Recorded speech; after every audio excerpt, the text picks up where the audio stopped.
We made this.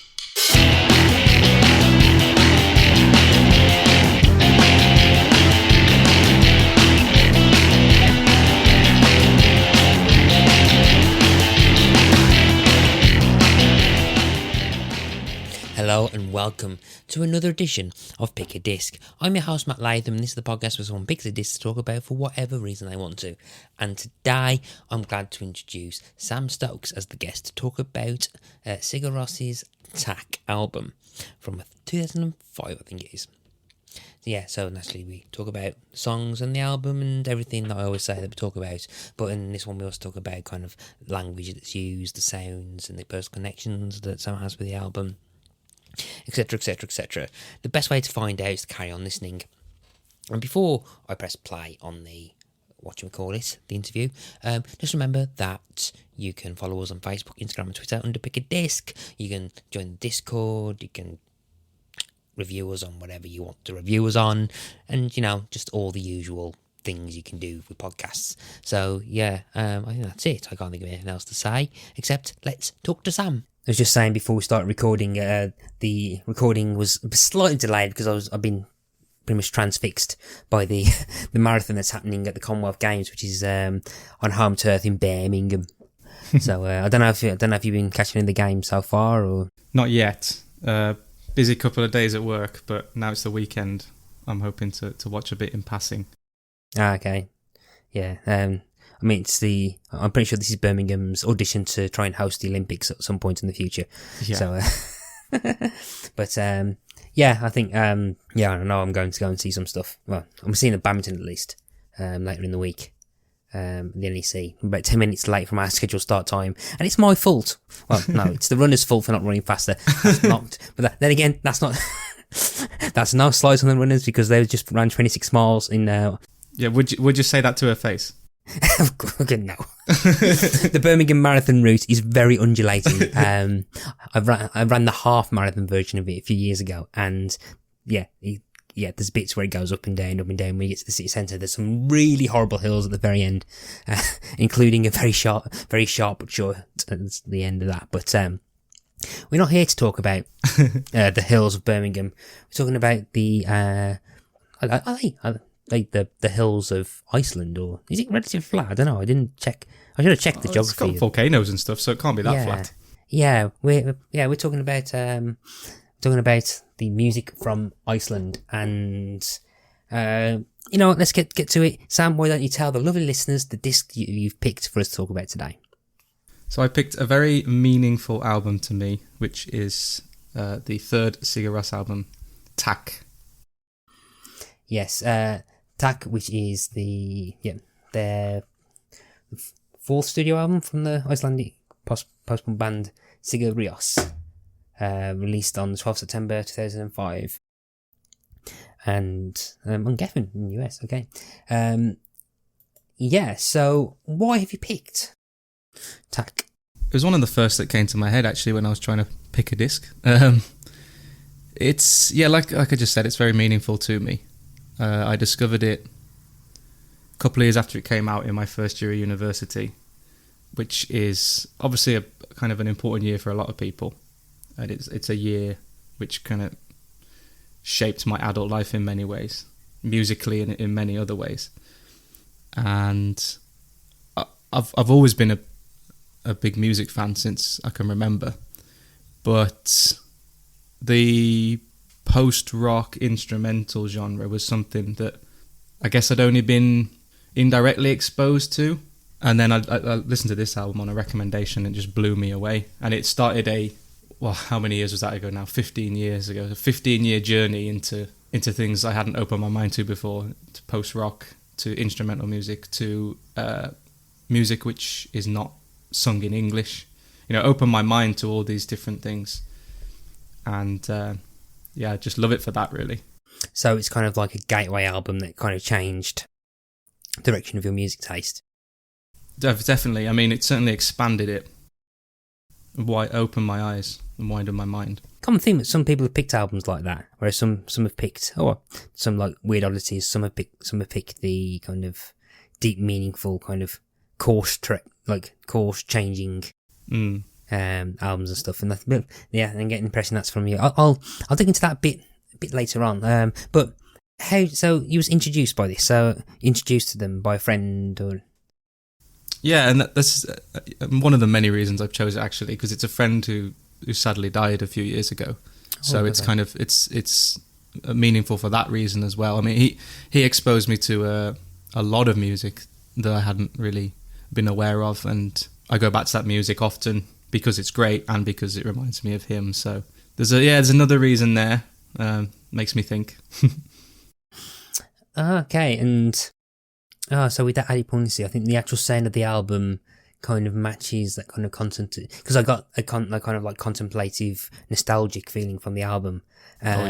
Yeah, and okay, and not making light of its meaning, but it's an apt album. So like if it was a death metal thrash album, you probably have people that have memories of like sadly departed friends because of those, but it seems kind of apt that the sound of this album kind of matches that kind of that nostalgic feeling, which I kind of appreciate. There's a nice kind of, the sound of it matches kind of reasons for listening to it, if that's what makes sense.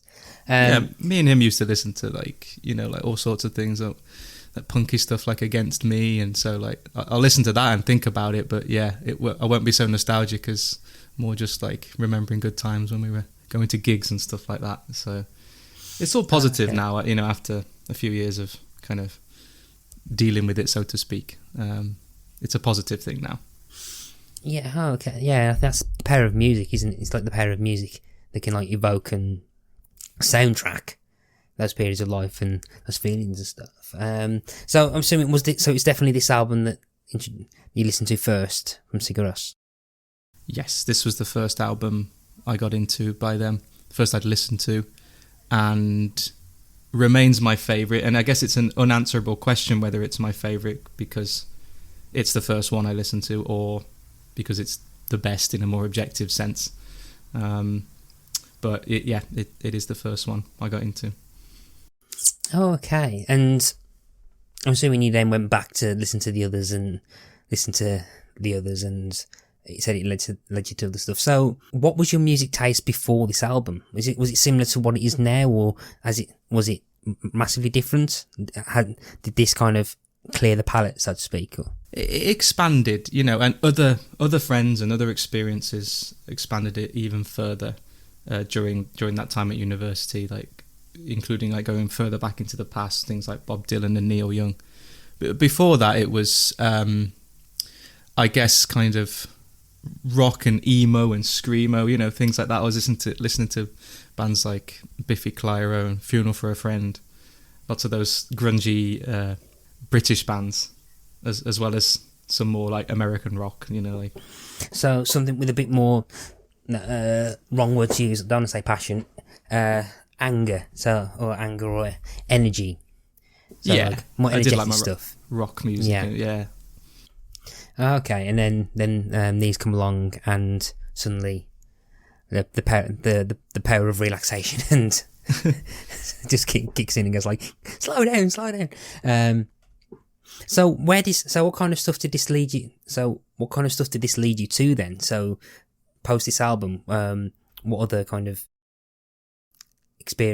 music experience did you get? Did you find yourself like delving into this genre and like just going deep and to the point where it was the only thing you was listening to, kind of like post rock instrumental? Or?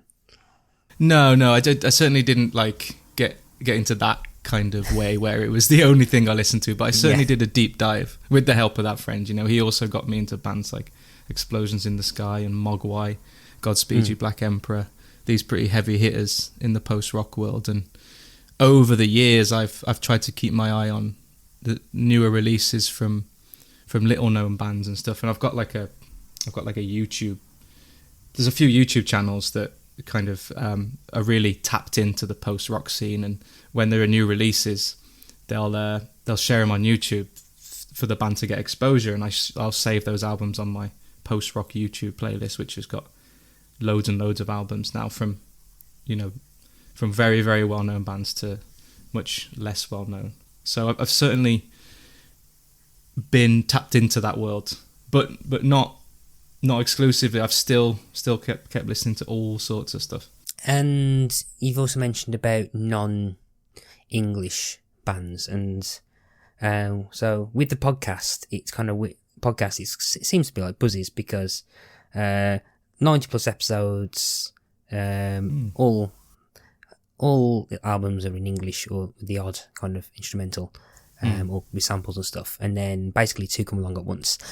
So not the previous episode, but the episode before, we had Shakira's Donde Están los Ladrones, which was in Spanish, which on the time recording, on the day of recording, is actually the next episode. The coming Tuesday will be released. Right. So yeah, and which was completely in Spanish, and then we have this album which is in Icelandic, and actually, you know what? We'll get to that in a second. I'm going to put a pin in that because there's a discussion about the language of the album which is worth going in depth with. And before we do that, let's just get the kind of like the boring kind of admin section out of the way. Of anyone listening to this who's not heard of Sigur Rós before, I am pronouncing that right, isn't it? Is it Sigur Rós?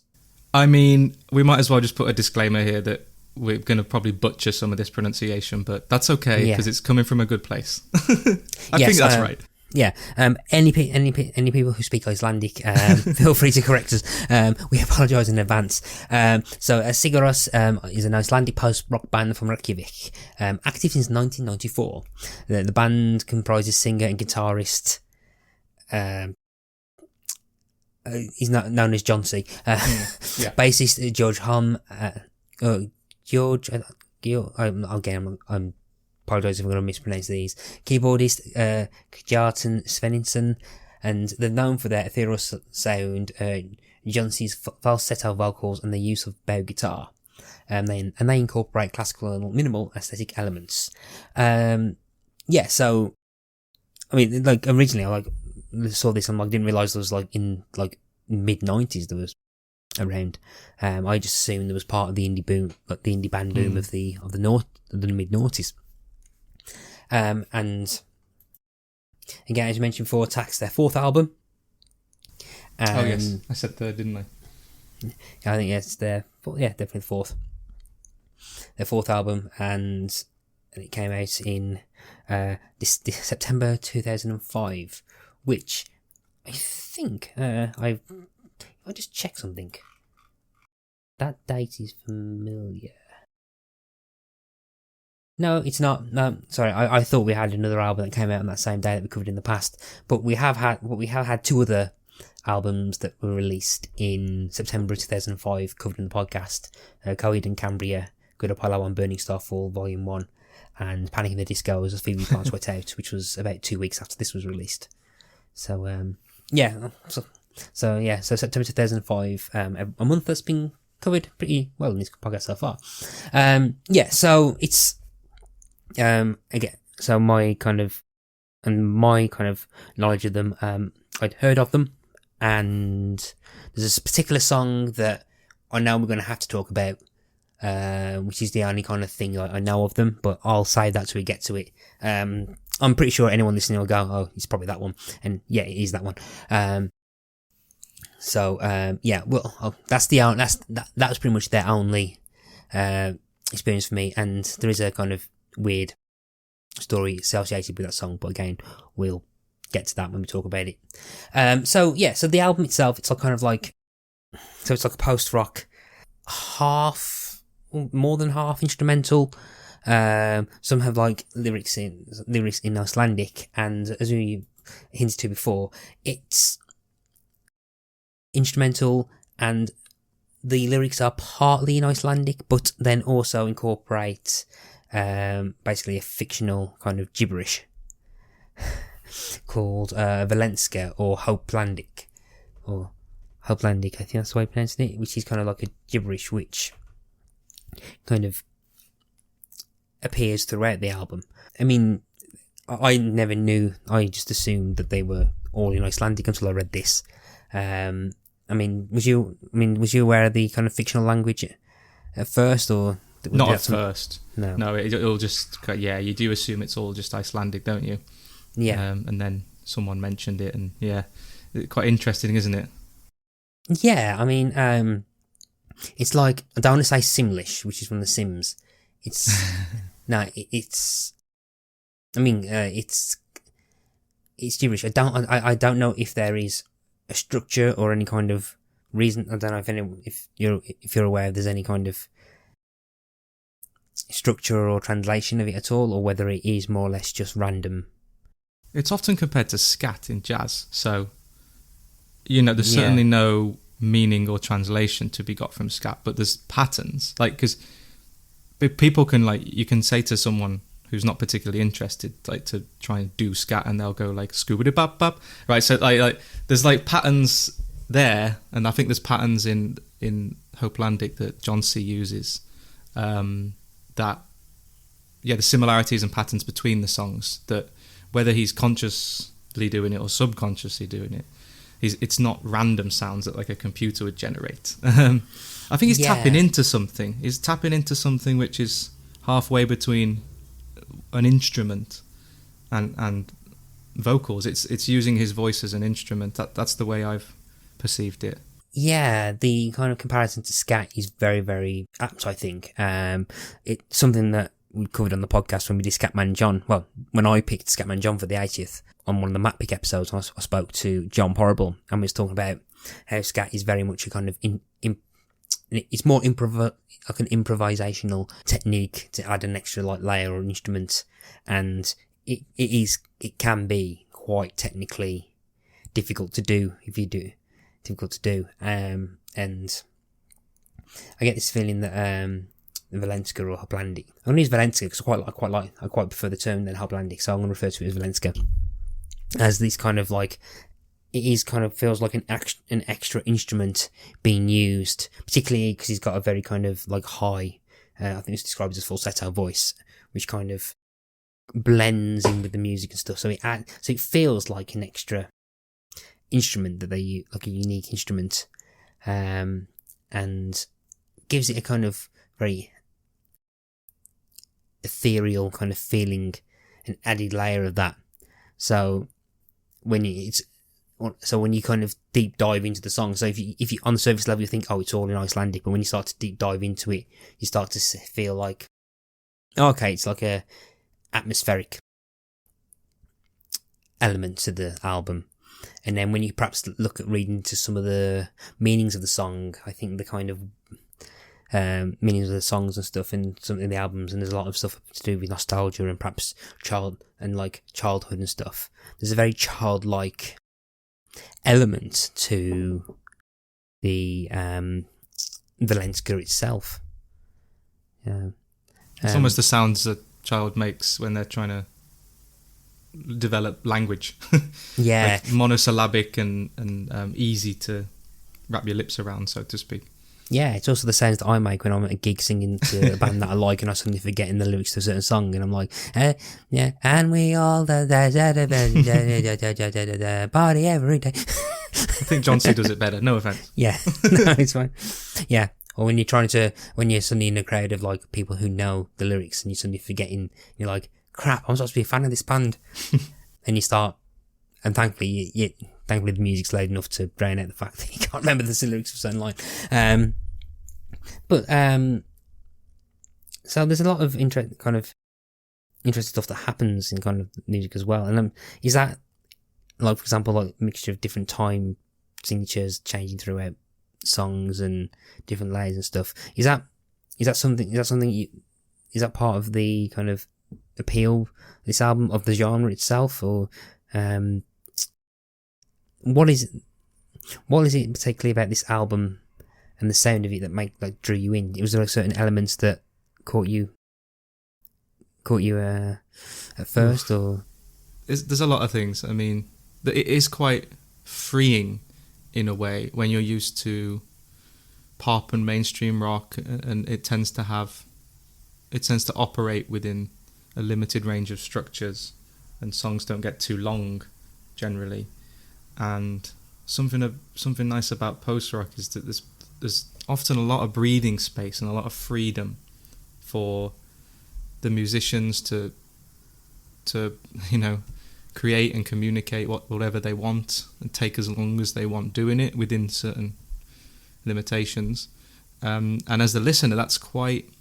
Well, people will have different opinions about it, but for me, when I was first exposed to it, it was really interesting and something you can just sit down and experience in not a passive way, because when I listen to Sigur Rós, like, I really will be paying attention to all the beautiful little elements, but it's I don't know, it's a bit more relaxing and a freeing experience to enjoy music that way.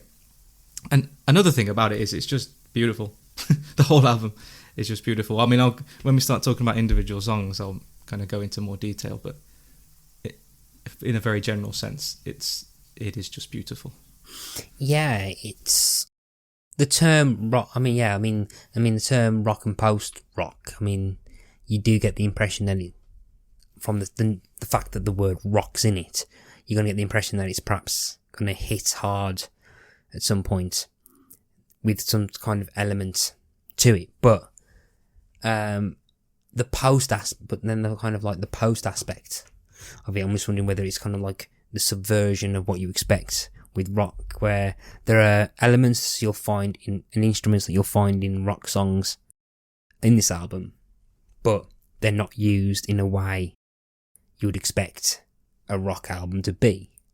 So you'll have like the electric guitars and stuff, but they're overshadowed by some kind of the kind of unrock like instruments ever, where you got like glockenspiels and I was going to say violins, but violins are used in rock music all the time. It's just like they just have a certain element to them, like a element to them which kind of adds a certain kind of emotion to a song. And I think any longer term listeners to the podcast are going to be waiting for me to bring this up. A lot of these songs are quite long. So the album is 11 songs and it's 65 minutes. I don't know if you've listened to, I don't know how many episodes of the podcast you've listened to at all, but I don't know if you're aware of the Latham limit. Has that popped up? I've listened to a good dozen or so, of episodes, but I can't recall the Latham limit. Yeah, brought up by Johnny. There's because infamously, I'm not a fan of it's very hard for me to kind of, generally not a fan of a longer song. So like anything that's passes like the 5-minute mark, that's when I begin to struggle. And I am a kind of product of kind of 3-minute ditties, but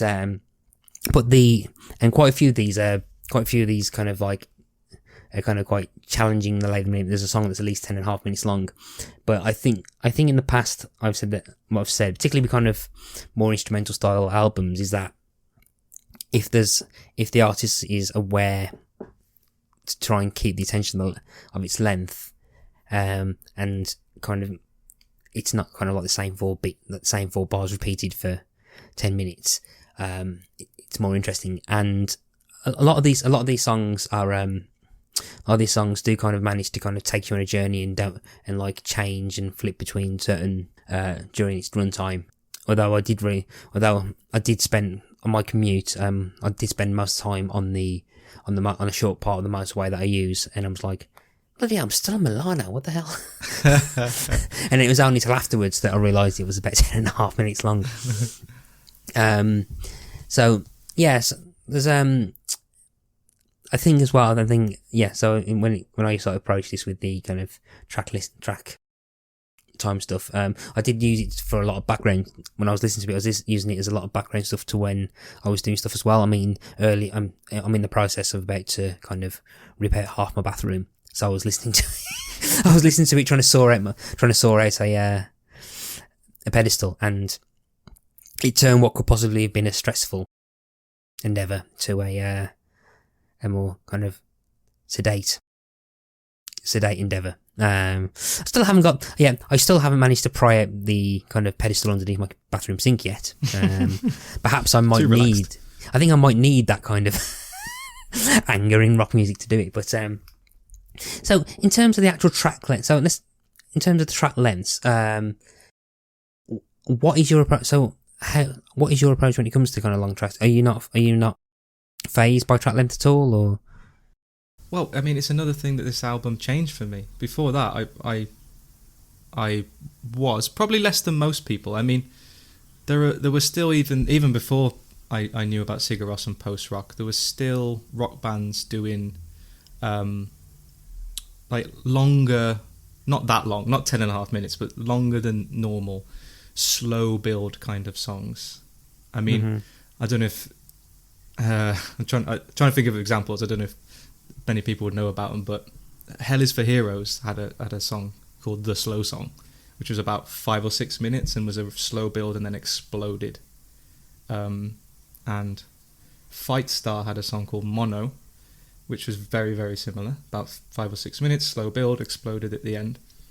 And I loved those songs. So that started to make me think about, you know, the slow build, crescendo, patient kind of songs. And then I think Sigur Rós it pushes that to the extreme. They do not care. I don't think they will make a song as long as they feel like it, and that will alienate some people. It'll push some people away. And to be honest, there are other Sigur Rós albums where there are songs.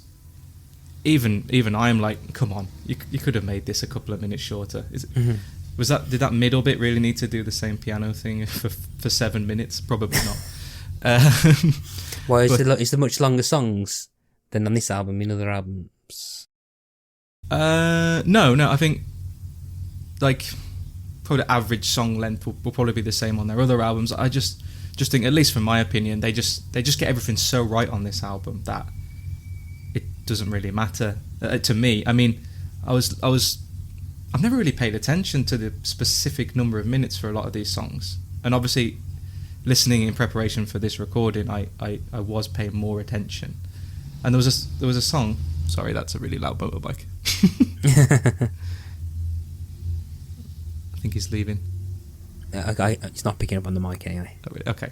Yeah, there was one of the songs which I looked at as it was finishing. It was like 8 minutes something. And I swear I've always thought that song was about 5 minutes. You know, it really surprised me. But to me, they're just wonderful songs. I don't really care. But I know I'm probably in a minority. I know most people will be bothered by that. I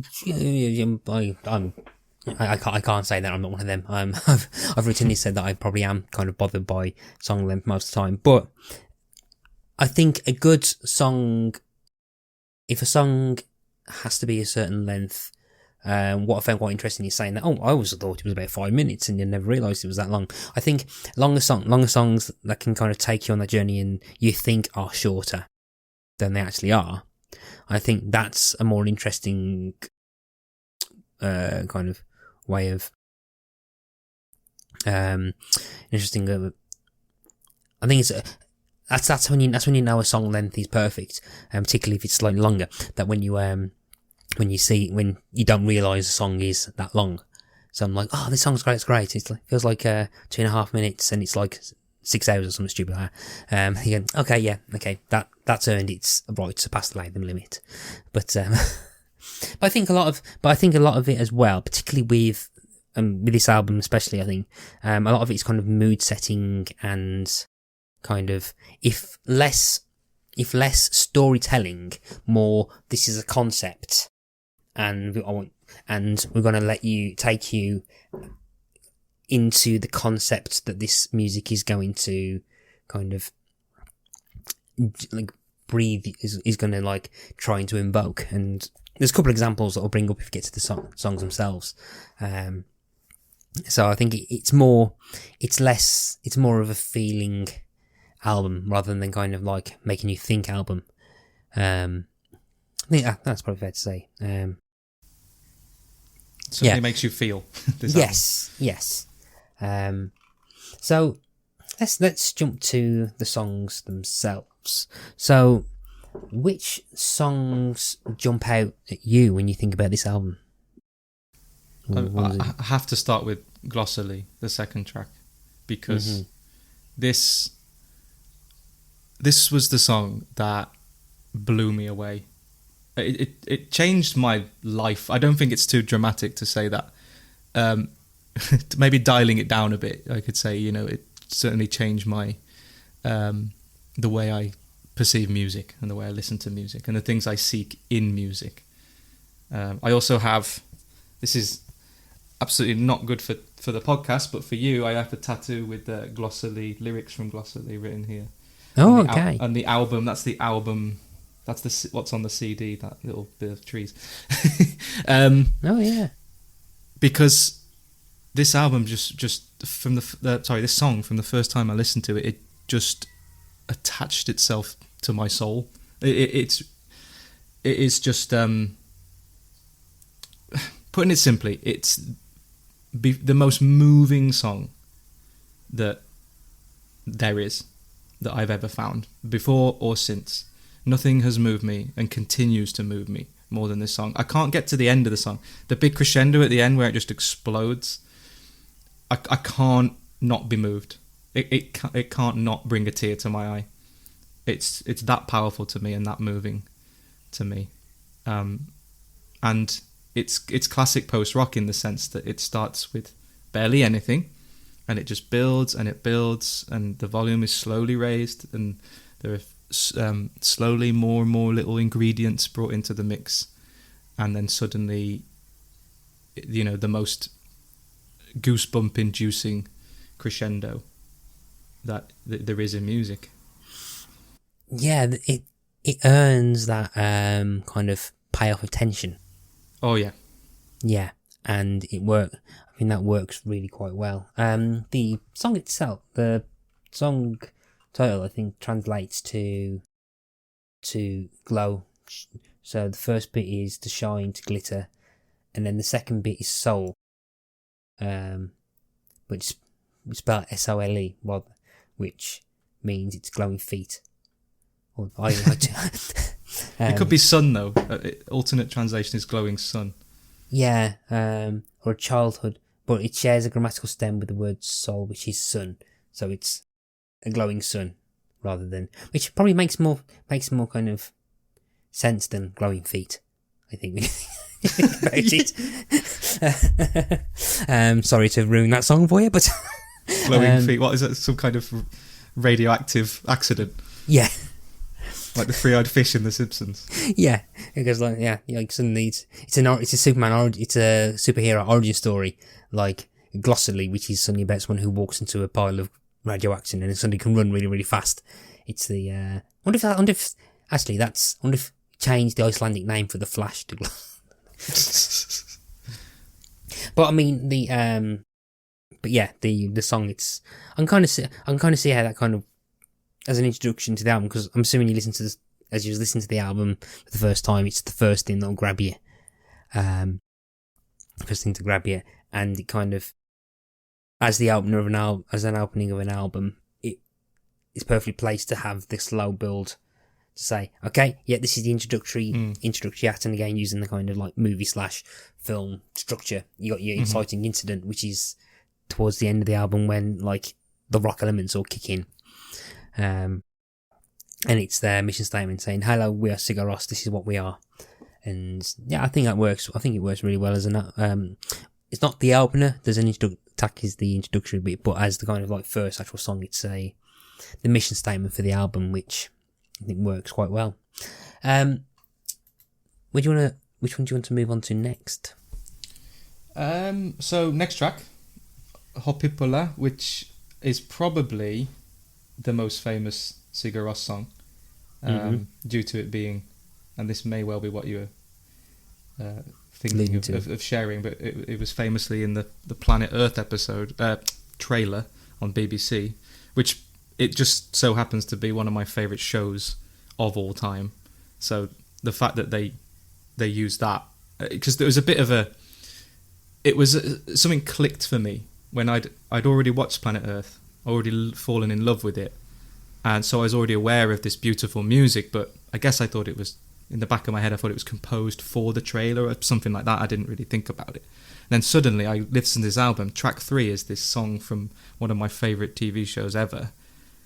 And something clicked, and you just learn things about yourself. And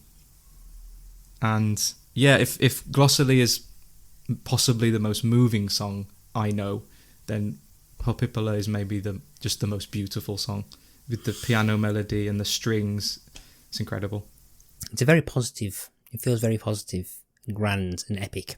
And I think with this song, I think I must have heard it in trailers and adverts. I mean, I've not watched Planet Earth, but I think the kind of song just appears in the background of a lot of stuff. So Planet Earth, was using the trailers for Children of Men, Slumdog Millionaire, and all kinds of things. It was in the Mitchells and Machines film, which apparently John C. composed that. Oh right. Right. Oh, okay. I've just learned something. I mean, that soundtrack's amazing.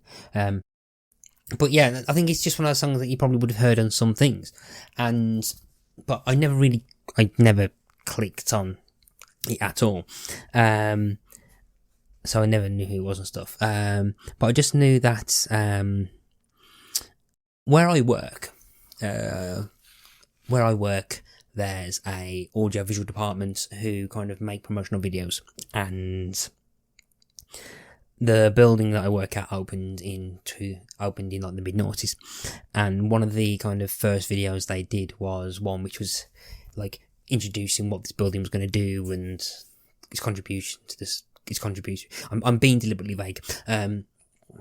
Its contribution to the surrounding community, and the bits where there's trolley shots throughout certain rooms in the building, and there's this kind of music that was playing through it, which eventually would be Hoppipala. But I was like, going, oh, and the music's playing, and I'm like,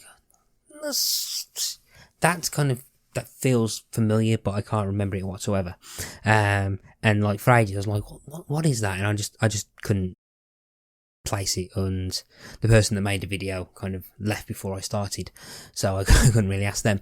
And randomly, this was the days where I just started buying stuff off iTunes. I got like a compilation of like 100 indie hits, like a compilation album. And I was going to buy it, and I just clicked through a couple of them saying, oh, what are some of these and stuff.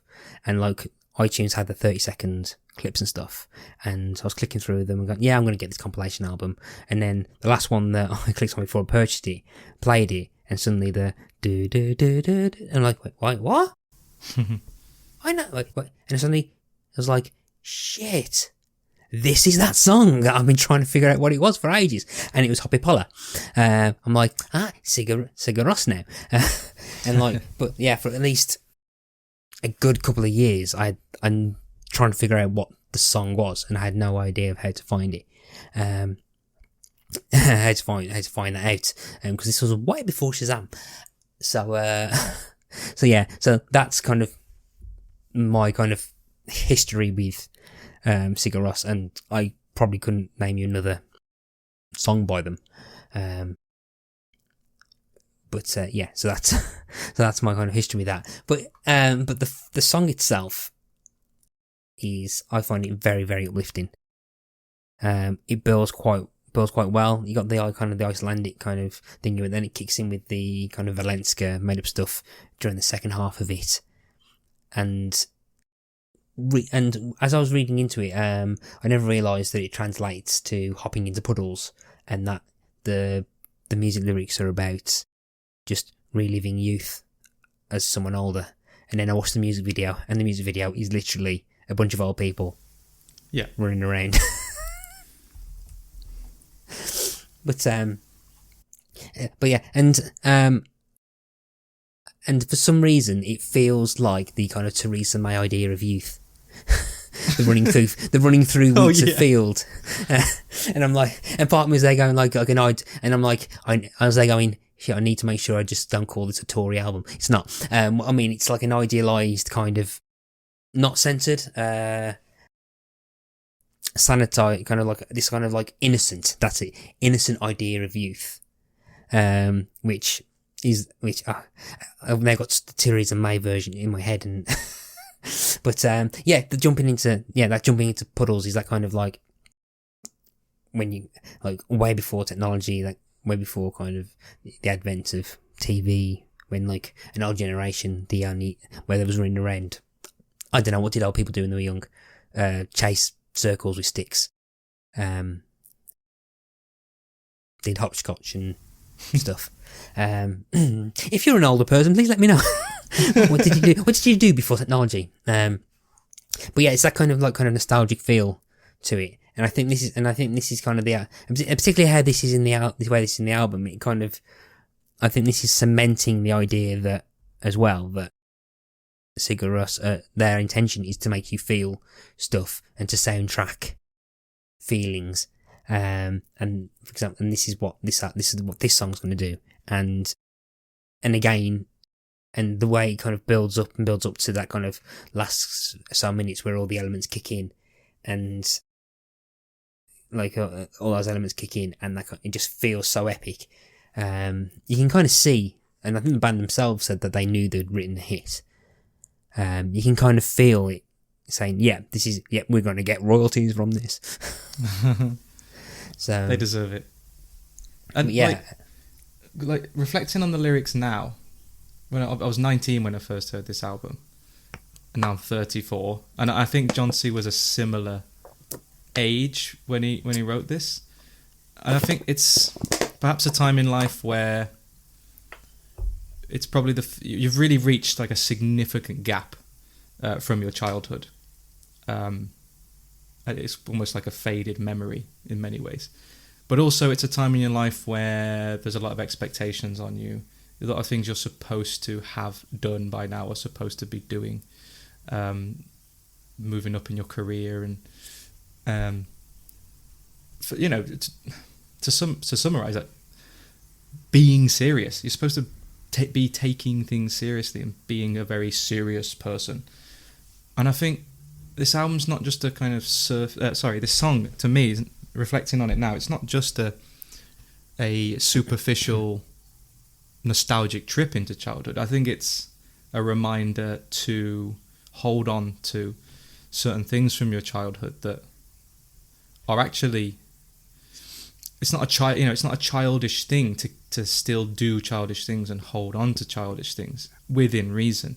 I think you can center yourself and keep your feet on the ground and remember what brings joy in life if you reflect on how you were as a child, what you did as a child, what was important as a child, and how those things have evolved, rather than just letting it be a completely detached thing and jump into I'm a serious adult now.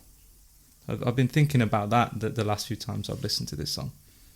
Yeah, I think I've got a feeling that the concept's brought up before, but I can't remember how I phrased it. But you've got where you get to a point where you start to feel nostalgic, and the best way I can describe it is, God's sake, I do not mean to keep bringing this band up as often as I do. The last Los Campesinos album has a song called 16, which is the last song off that album, and one of my favourite lyrics from them, and I think it is technically still in my social media bios, is not right to call this old age, but it certainly ain't youth no more. And that line's always stuck with me, and I think that's how, and there's that kind of age where you're at where, okay, you're not old, and it's not right to call it old age, but you're not a spring chicken. Yeah. yeah, because like there are aches and pains you're going to feel every day as soon as you come out of bed, and it's only downhill from there. But you're at a point where it's the sweet spot where you know where, like, when you're like at, like, perhaps 19, 20, you suddenly feel old. You think, oh God, I'm old, or I'm no longer a kid, I can't do all this kind of stuff. But then there's a certain part where you're still not old, but then you suddenly appreciate, okay, I shouldn't have felt as old as I did now. I still feel old, but I'm not shouldn't be older. And I think that's that kind of sweet spot for like particularly the mid-30s. Need to. I'm still trying to cling on to mid-30s. I'm 37 in a couple of months, so I'm technically still mid-30s. I'm not late 30s yet. I'm not going to be late 30s until like I'm 39 in 11 months. I'm going to still be, yeah. So I'm going to be I'm in the threshold of mid-30s. Where you're kind of thinking, okay, I'm not actually old, but I'm not young, but I wasn't as old. But you're at the point where nostalgia, you start to know what nostalgia is, but you're halfway there. I don't know if I'm making the point. I don't know if I'm making the point I'm supposed to be making, but it's there's like a certain age you get where you're not old, or you're not of a certain age, but you start to appreciate that, okay, there's a generation that's passed now, and you need to like kind of remember that you can still kind of take joy in what you used to be. I in my head I know what I'm saying. It's deep. It's hard to explain. I was hoping you could talk so I can try and remember what I'm saying. But yeah, it's a case where you can kind of, it's where nostalgia shouldn't be a bad thing. Yes, and I think that's what I was going to say actually. Like nostalgia can be a heavy thing. It can weigh on you quite heavily. It's, you know, if you're maybe thinking about a grandparent who passed or something, and you know, something like that kind of nostalgia can be a heavy thing. And because, as you mentioned, it is so uplifting, I think it reminds you that nostalgia needn't be heavy, and it should and can be uplifting and celebratory. Yeah, and it should inform what you do in the present, rather than you being in the present thinking, oh, it was better in the past. What you should do is incorporate what was good in the past with who you are now. So, like, for example, The Face is Ooh La La, where I think it's Roger Stewart goes, I wish I knew what I know now when I was younger. Is perfectly good life advice, but what you should be doing is saying, okay, I know now, I'm in a position to do what I can do now, but I just know the past mistake, I just know for the past experience, but I still need to incorporate the joy from there into now, rather than just thinking like, oh, because Paul in the 70s great. Yeah, you don't want to go down that route. Yeah, that's how the UK's got into the mess it's in. Yeah, exactly. Yeah, because like you don't want to kind of like, oh, it was great. They had a heat wave, and guys like, yeah, but there's different reasons for that. I'm not gonna go down the political route hole. But yeah, it's But I kind of like had but the thing in general just is like the hopping into puddles is that you've got a kind of childlike nostalgia for remember when it was fun to do kind of like weird, kind of like to do fun things without a care in the world. But you can do that. You've probably got, you maybe have the disposable income to do that. You just need to schedule it in between the washing up and the ironing. So, where do you want to move on to next? Just a really brief last thing on Hoppipolda. I think the main theme is the childhood related things that we've just discussed, but I think also hopping into puddles, like that's not something that many people would think about from childhood. I think it's uniquely Icelandic, and I think there's a few different songs on this album that paint a picture of Iceland. So children bare feet hopping into puddles in their kind of rural village environment, perhaps. I don't know if you grew up in the capital or in the countryside, but for me it paints a picture of rural Iceland, as do a few of the songs, which we might touch on. But moving on. I have to mention the fifth track, Celeste, I think it's supposed to be pronounced, because we mentioned how post-rock can subvert your expectations of rock and do completely different things with the instruments. And I think this, and by the way, this is a song that turned out to be 8 minutes, and I had always thought it was about 5, because I just enjoy it. I can completely understand how many people would find this boring or even crap, this song, but it's always fascinated me because there's no drums until like the last 30 seconds essentially. It's very free form. It doesn't really have a time signature, so to speak, certainly for the first half. And then it's very pretty, very nice, as all the songs are, in my opinion. But halfway through, it kind of hints at a rhythm, like a waltz kind of rhythm, and then has this very strange conclusion. The brass comes in, which is absolutely beautiful, and I think it translates to something about dying or death as well. And with that brass, it's almost like some kind of traditional funeral kind of situation. I don't know, that brass makes me think that. Yeah, and then that end, the drums finally come in and they do play that waltz 3/4 rhythm that was hinted at previously. And that dum dum dum dum, and it's almost like a circus or marching band feel that comes from nowhere, and then it's gone. It lasts about 30 seconds and it's gone. It's just such a creative and interesting song structure. The translation of it, so it's Celestal, is how it's pronounced, translates to "I see a train." Oh, really? Yeah, and I think as you're describing it, as you was describing it then, and I've only just thought about it as you were describing it, I'm wondering whether it is like you're next to a rail line and this is a song that is just showcasing what it might be like to have a train go past you. So you can probably hear it in the distance getting closer and closer and closer. And as the different elements kick in, whether it's circus train or whatever, the life of the train, as all the elements kick in towards that last part and the brass kicks in, that's probably when the train's actually passing in front of you before it goes off into the distance. So I think I'm going to go with that's my interpretation of that. So the icy train, I think that I think if, because it starts slow and slow as the train gets closer and closer and closer. I think you see the train go past with like a really long train, takes minutes to go past you, and I think that's what that song might be hinting to. Or at least that might explain the kind of build up to it. Yeah. And maybe I saw a dodgy translation all those years ago.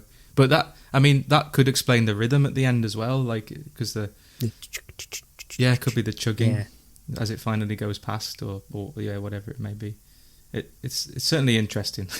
yeah, and I think the glockenspiel and the brass again hit me in the kind of part of me that likes twee music. So yeah, there's a multi-part. There's it is feel at times it feels like it could be scoring a scene.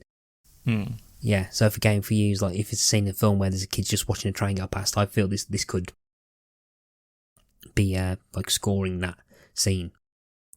But and I think that's kind of like a way of, it's not telling a story, it's just feeling a moment in time, which I think matches the feeling of the album so far.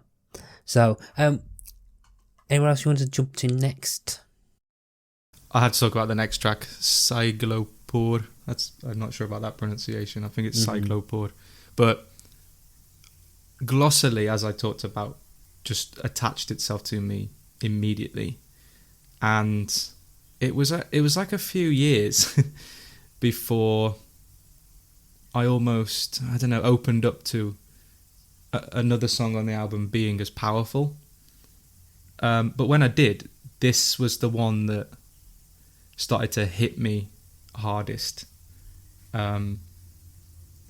It's track 6 on an 11-track album, so it's right in the middle, at the peak perhaps. And after 15 years of listening to it, I think this is perhaps the best. Musically, it's just outstanding. The song structure, the sounds of the guitars, like they sound like heavenly violins. I don't know I know sometimes he plays a guitar with a violin bow. Is that what they're called?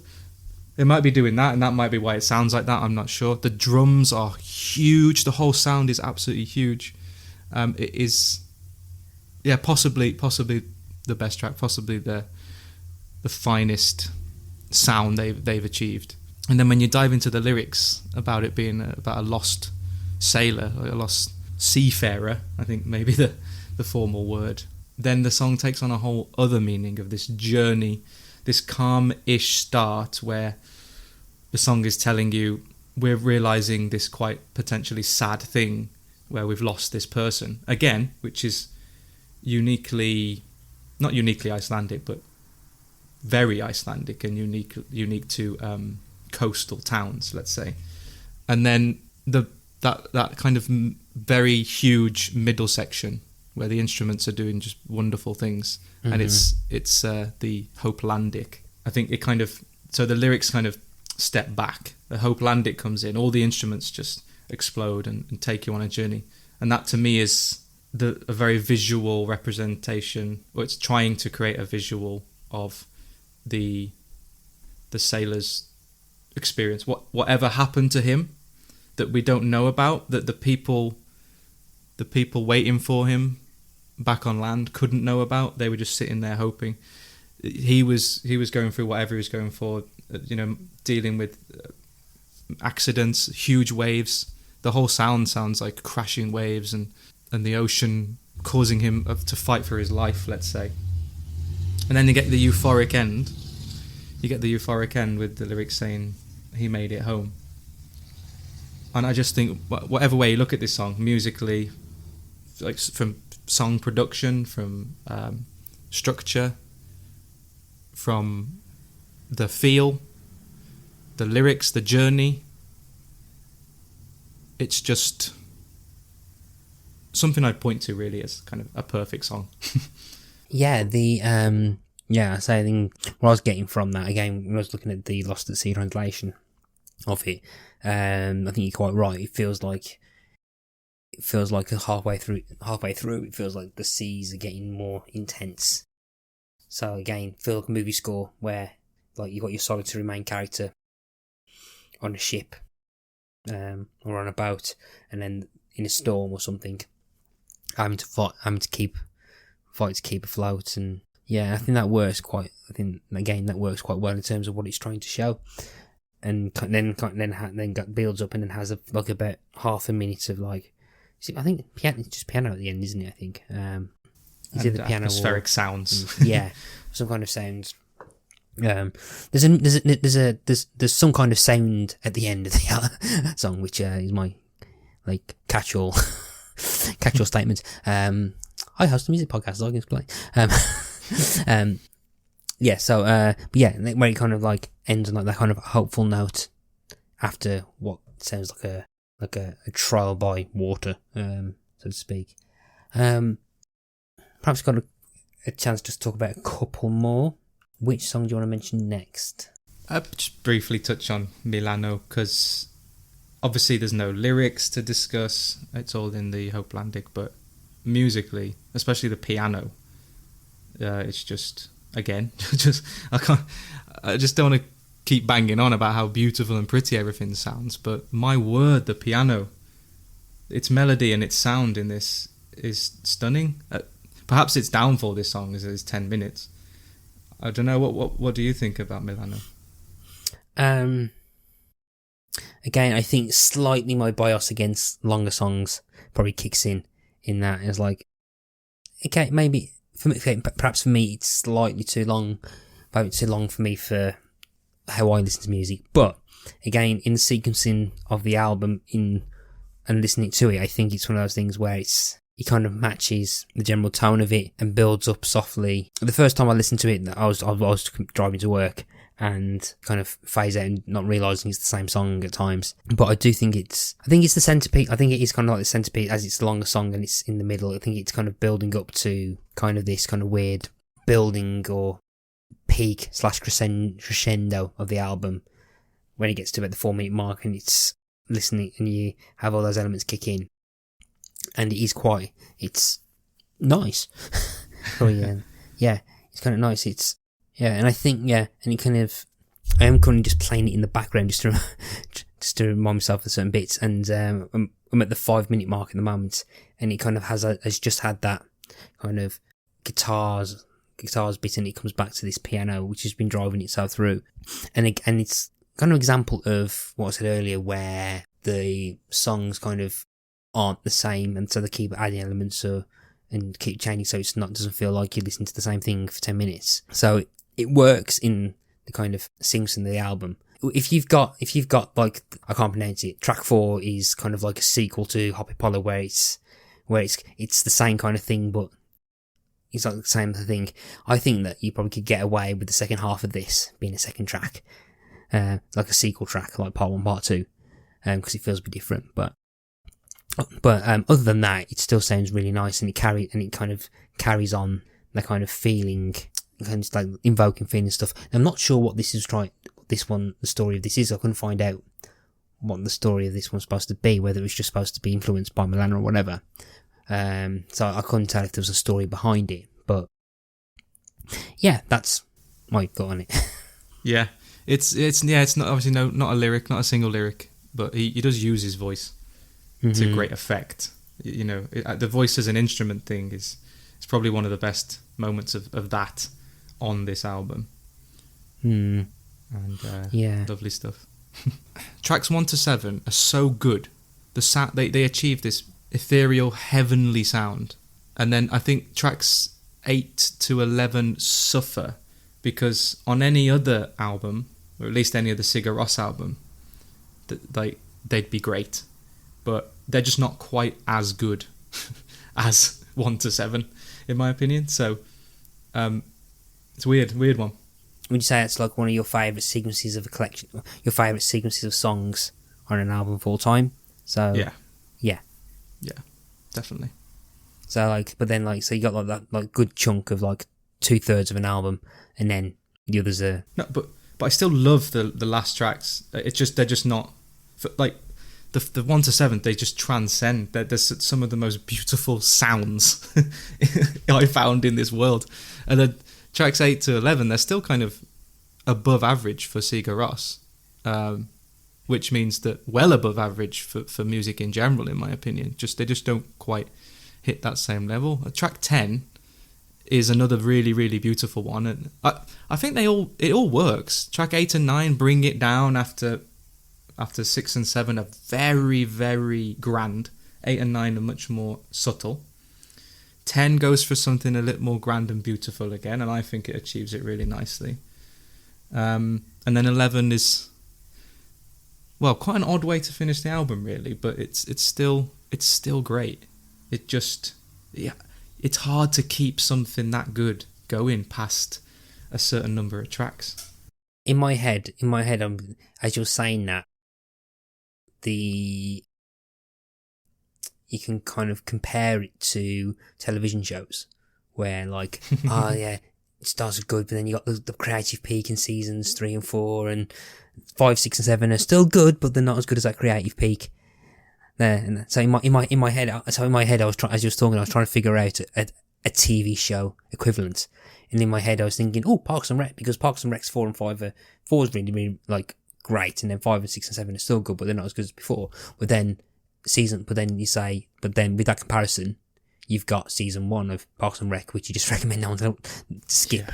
Yeah. And I was like, oh, okay, then we'll bet the US Office goes, no, because then like that'd be like if Johnsy buggered off during track 8,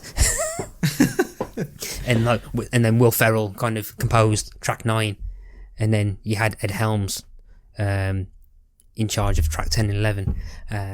Yeah, so it's a crossover I'm not interested in. Yeah. It's a metaphor that requires work, but you can kind of, so I can't think of a specific show, but you can kind of, it feels like it's the same thing with TV shows, I think, where you've got good strong seasons of stuff, and then perhaps there's anything perhaps like the season 3 or 4, and then later seasons are just aren't as good as previous seasons. Probably only a few TV shows that can probably feel like that, but yeah, the kind of like narrative arc of that. So in those, out of 8, 9, 10, and 11, which one of those songs do you think stands out above the rest before we move on? I think 10 Svar Hijot, I think. I don't know how to pronounce that. I think it's probably my favourite because it's got that beautiful ethereal sound of Glossally and Cyglopore and Milano.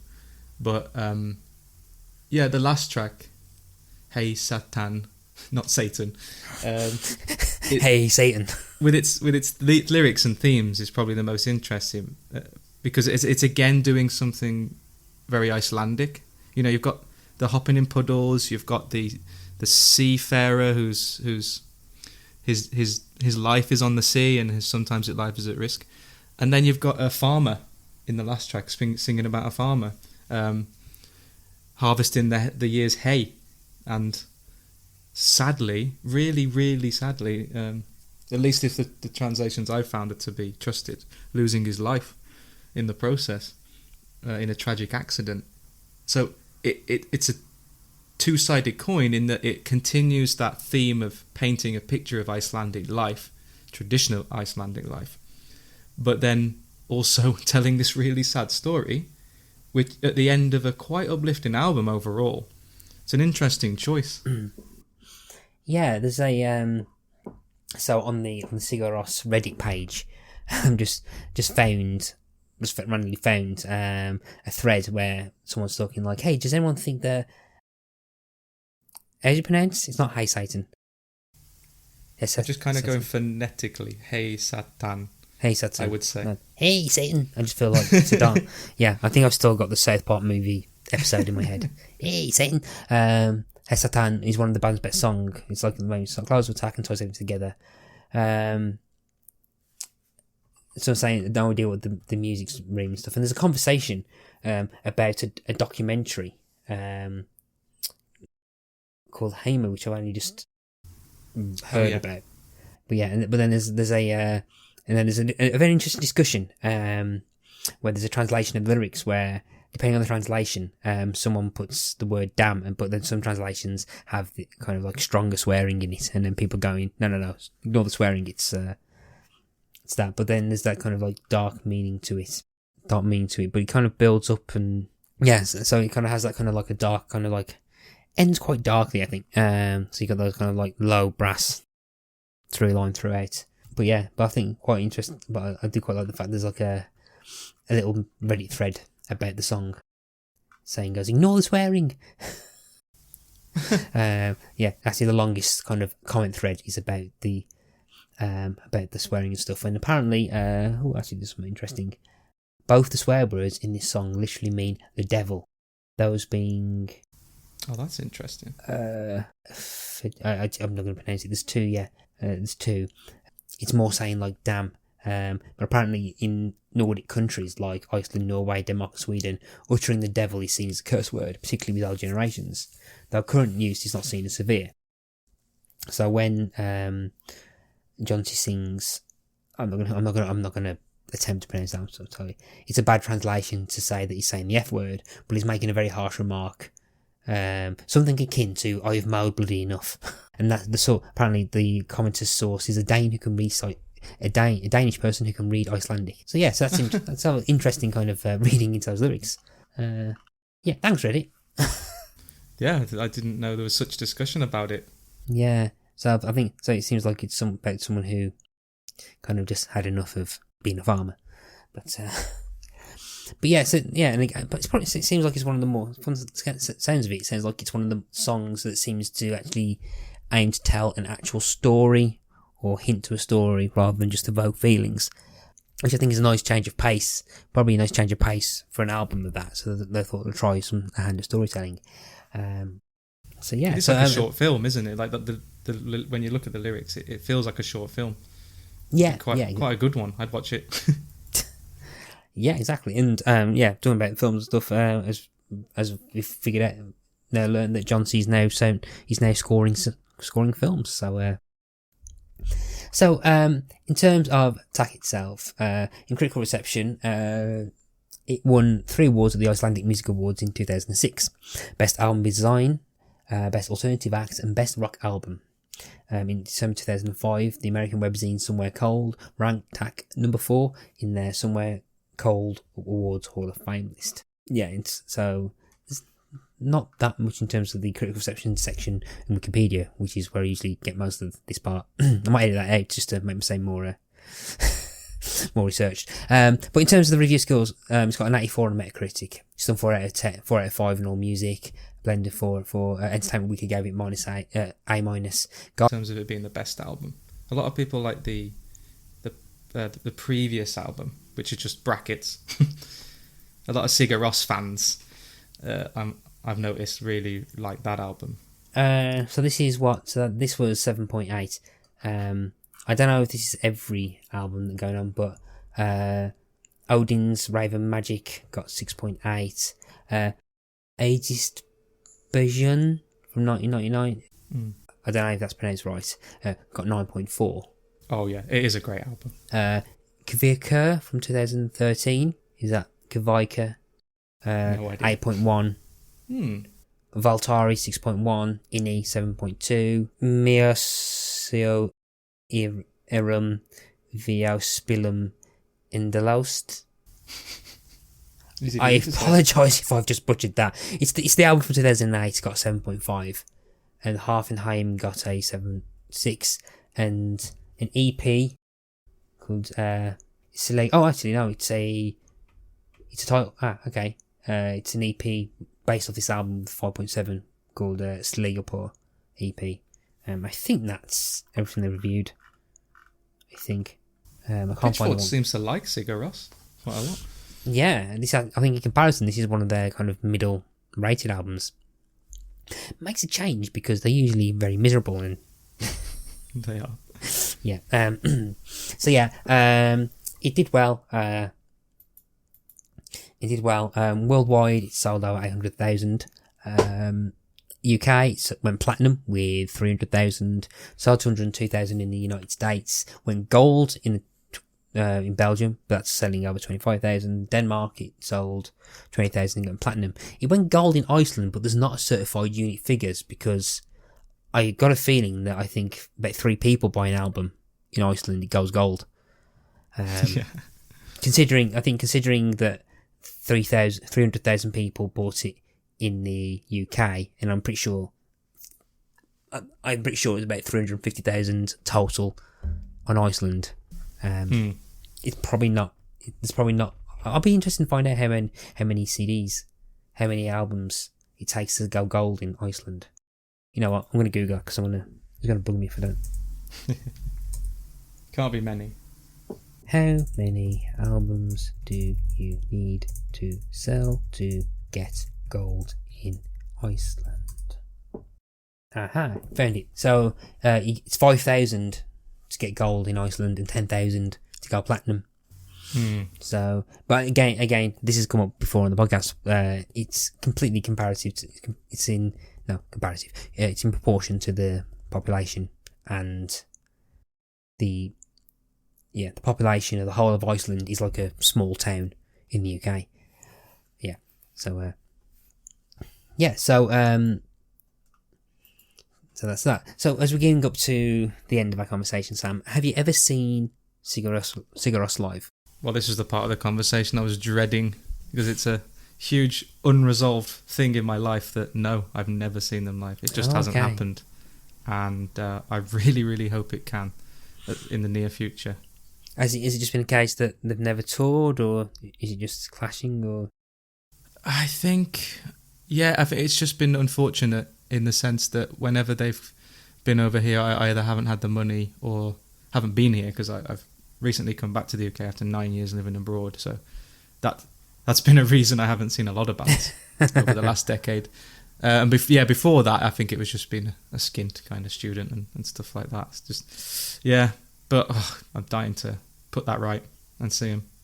As a bit of a substitute for not having any concert stories to say.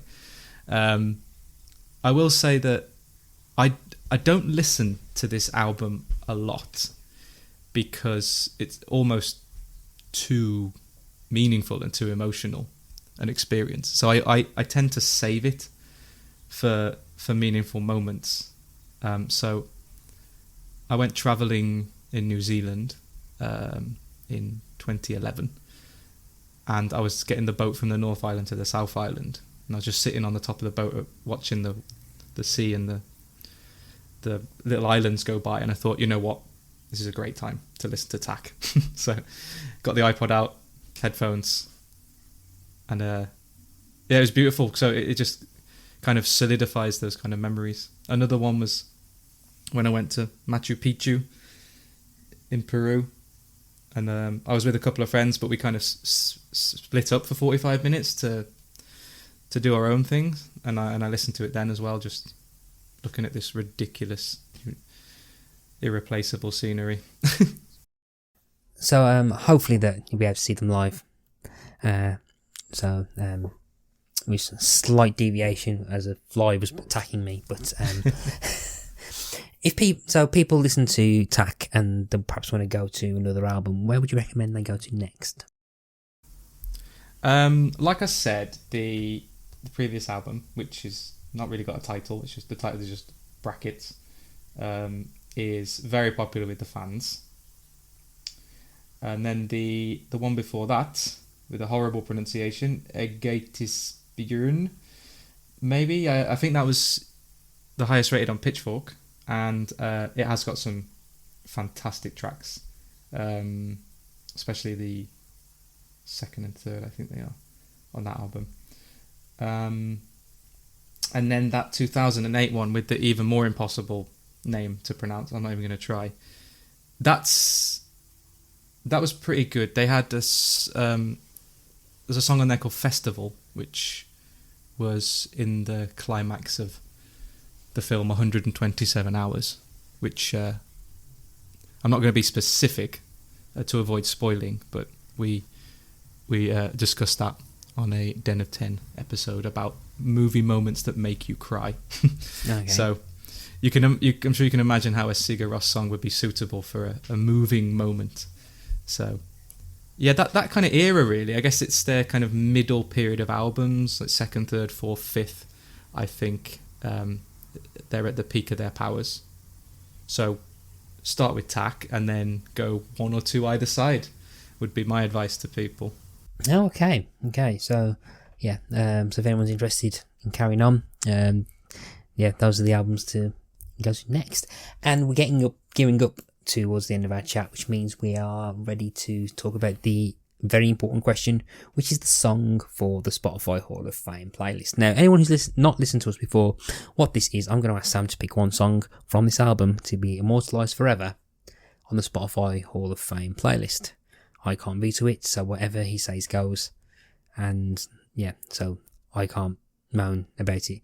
And as always, I have to bring up the opportunity. There's opportunities here to, yeah. I'm going to let you pick it first. I'm going to let you choose a song, and then say what I'm going to say afterwards. You say "let me," but it feels more like "force me" because it's like trying to choose which limb to have hacked off. It's difficult, but that's what I'm trying to say. I think glossally, is too inaccessible. Maybe is a harsher word, but it might turn people off because of it. That slow build kind of thing. Even though it's incredible in my opinion. So it's between Hoppipula and Saiglopur. This is a horrendous decision. I think it's going to have to be Hoppipula because it's just beautiful, uplifting, and would probably be appreciated by the biggest number of people.